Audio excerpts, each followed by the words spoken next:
लोकसभा चुनाव के लिए सियासी पार्टियां तैयारियों में लगी हुई हैं। सभी दल प्रचार प्रसार के जरिए जनता को अपने खेमे में लाने के लिए तमाम कोशिश कर रहे हैं। सत्ता पर काबिज बीजेपी एक बार फिर सरकार में लौटने की कोशिश में लगी हुई है। इस बीच लोक पोल ने दक्षिण के राज्यों में चुनाव का मिजाज समझने के लिए ओपिनियन पोल किया। वहां चुनाव हुए तो मोदी कितनी सीट जीतेगी, जानिए ओपिनियन पोल की पूरी बात। अब की बार प्रधानमंत्री मोदी ने बीजेपी के लिए सीटों का टारगेट 370 तय किया है और ये तभी पूरा हो सकता है जब बीजेपी दक्षिण के राज्यों में करिश्माई प्रदर्शन करे।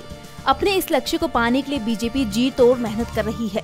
हालांकि लक्ष्य हासिल करना आसान नहीं है और यही वजह है कि पीएम मोदी ने दक्षिण भारतीय राज्यों के ताबड़तोड़ दौरे किए हैं। लेकिन दक्षिण राज्यों की यात्रा बीजेपी के लिए कितने काम आती है, ये तो वक्त ही बताएगा। विपक्षी गठबंधन और खासकर कांग्रेस का भी पूरा फोकस दक्षिण पर है, क्योंकि दक्षिण के दो बड़े राज्य कर्नाटक और तेलंगाना में उसकी सरकार है। इस बीच लोक पोल ने दक्षिण के राज्यों में चुनाव का मिजाज समझने के लिए ओपिनियन पोल किया। साउथ की 132 सीटों के ओपिनियन पोल में एनडीए को 28 से 34 सीटों पर बढ़त मिलती दिख रही है, तो वहीं 78 से 82 सीटों पर इंडिया गठबंधन मजबूत दिख रहा है। इसके अलावा जगनमोहन रेड्डी की वाईएसआर कांग्रेस पार्टी को 10 से 11 सीट मिलने का अनुमान है।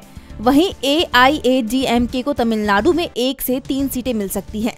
सर्वे में अन्य के खाते में 1 से 3 सीट जाती दिखी। पिछले चुनाव की बात करें तो कर्नाटक को छोड़कर साउथ के बाकी राज्यों में बीजेपी कुछ खास कारनामा नहीं दिखा पाई थी। दक्षिण भारत में तमिलनाडु में बीजेपी को 2019 में एक भी सीट नहीं मिली। केरल में भी बीजेपी को कोई सीट नहीं मिली। आंध्र प्रदेश में बीजेपी 0 पर ही सिमट कर रह गई। डीबी लाइव की रिपोर्ट।